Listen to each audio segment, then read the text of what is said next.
News अड्डा India पे आप सभी का स्वागत है। आजकल आरएसएस और तिरंगे को लेकर एक बहुत सारे विवाद की गाथाएं जो हैं, कहानियां जो हैं गढ़ी जा रही हैं। कहा जा रहा है कि आरएसएस को तिरंगा पसंद ही नहीं था, तिरंगे को वो अपना ध्वज मानता ही नहीं था, जबकि ऐसे कई प्रमाण हैं जो बताते हैं कि इस तिरंगे के लिए आरएसएस मर मिटने को तैयार रहा था। आरएसएस की किसी भी व्यक्ति के हाथ में तिरंगा की कोई तस्वीर अब तक सामने निकल कर नहीं आई है, लेकिन जवाहरलाल नेहरू के हाथ में तिरंगे का फ़ोटो और कांग्रेस के लोगों से अपने डीपी का बनाना ये बताता है कि कांग्रेस ये प्रूव करना चाहती है कि जवाहरलाल नेहरू ही तिरंगे का सम्मान करते थे और इस देश की स्वतंत्रता में सिर्फ और सिर्फ जवाहरलाल नेहरू और कांग्रेस का ही योगदान रहा था। हालांकि ये अलग विवाद का विषय है कि इस सारे फ़ोटो में Jawaharlal Nehru black and white में हैं और तिरंगा अपने ट्राई कलर में है। आखिर उस वक्त में कौन सा ऐसा कैमरा था जो इतने डायनामिक और ट्रिकी फ़ोटो खींचता था, ये भी समझना बेहद ज़रूरी है। कांग्रेस के लोगों को स्वाभाविक है कि नेहरू के हाथ में तिरंगा लेकर फ़ोटो खिंचवाई होगी, जबकि आरएसएस का कोई सदस्य हाथ में तिरंगा लेकर फ़ोटो नहीं खिंचवाया बल्कि इस तिरंगे के लिए शहीद हो गया।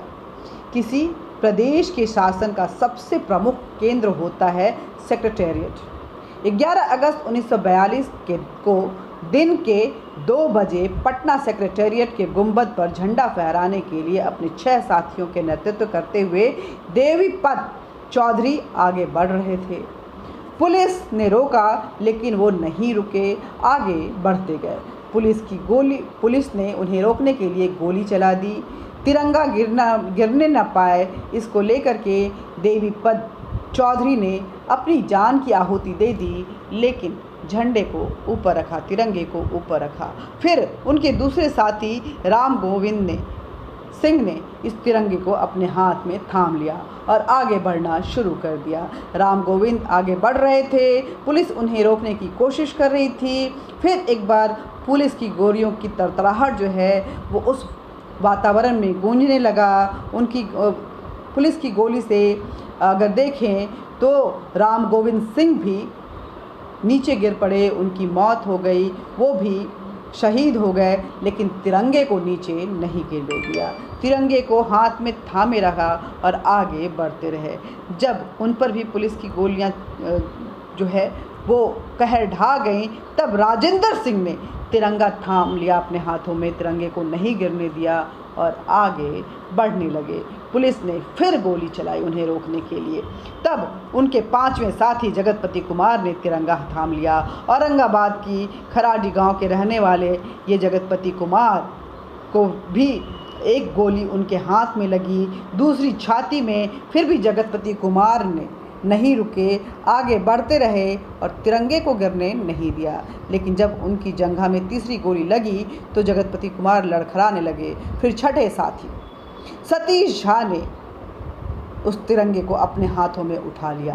तिरंगा सर्वमान्य था इनके लिए और तिरंगे को लेकर वो फिर आगे बढ़ना शुरू करी। और अंत में उमाकांत सिंह ने गोली इन्हें भी लगी, गोली से इन्हें भी मारा गया, लेकिन अंततः सचिवालय की गुंबद पर उमाकांत सिंह ने तिरंगा फहरा दिया और फिर ये सभी साथी शहीद हो गए।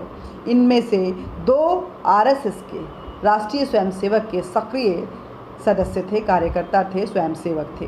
नेतृत्व करने वाले देवीपत चौधरी और जगतपति कुमार ने अगस्त क्रांति को तेज किया था। उनकी शहादत को याद किए बिना आज भी अगस्त क्रांति जो है वो अधूरी है। उसकी जो छाया है, उसकी जो यादें हैं, उसका जो वो स्पार्क था वो अधूरा है। 9 अगस्त 1942 को शुरू हुई भारत छोड़ो नारे के बीच में अगस्त क्रांति के इस शहादत से लहर उठी थी। एक बार फिर सवाल है कि कितने कांग्रेस के सदस्यों ने इस भीषण क्रांति में अपनी शहादत दी? जरा वो नाम तो बताएं।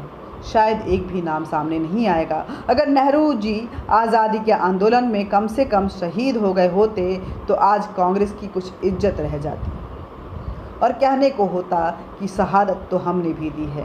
नेहरू जी के हाथ में तिरंगा आज हम लोगों के लिए डीपी लगाने के लिए होता, सिर्फ कांग्रेस नहीं लगाती, हम भी वो डीपी लगाते। लेकिन दुर्भाग्य है कि कांग्रेस का नाम कोई भी शहादत और शहीद नहीं है, ना ही कोई उम्र कैद की सज़ा काटने वाला ऐसा वीर। उम्र कैद यदि एक ही जीवन में 2 बार काला पानी की सज़ा किसी ने झेली है तो वो भी हैं सावरकर, वीर सावरकर। सत्य तो यह है कि शहीदों की इस देश में ठीक से समाधि भी नहीं बनती है। औरंगाबाद पुनपुन नदी के तट पर जगतपति कुमार की किलकारियों से गूंजने वाले हवेली आज खंडर में तब्दील हो चुके हैं। गांव घर के लोगों ने चंदा इकट्ठा करके उनकी निजी ज़मीन पर 1976 में स्मारक बनवाया। कहते हैं, एक शेर है, एक कविता है कि शहीदों की चिताओं पे लगेंगे हर बरस मेले, लेकिन बिहार के पुनपुन के शहीद जगतपति कुमार की चिता पर कहाँ कोई आता है, किसी को शुद्ध भी नहीं है। कोई उन्हें इतिहास के पन्नों में भी जगह नहीं देता है। देवीपत चौधरी की शहादत भी गुमनाम है पटना के उन सभी शहीदों के इतिहास जिनकी याद में मूक मूर्त स्मारक तो बना दिया गया, लेकिन उन्हें इतिहास के किसी भी किताब के पन्नों में जगह नहीं दी गई और न ही इन शहीदों की कहानी से बिहार की मिट्टी को गौरवान्वित करने की कोशिश की गई। ये है स्वयंसेवकों का बलिदान। कांग्रेस तक ये सारे वीडियो पहुंचाना आपका काम है, इसलिए इस वीडियो को ज़्यादा से ज़्यादा शेयर कीजिएगा। न्यूज़ अड्डा इंडिया को सब्सक्राइब कीजिएगा, लाइक कीजिएगा, बेल बटन दबाइएगा। नोटिफिकेशन आप तक पहुंचना बेहद ज़रूरी है, तभी तो आप इतने इम्पॉर्टेंट, इन्फॉर्मेटिव, इंटरेस्टिंग वीडियोस देख पाएंगे। और इन शहीदों को नमन करते हुए आप नीचे की कमेंट बॉक्स में अपनी श्रद्धांजलि जरूर अर्पित कीजिए। जय हिंद, जय भारत।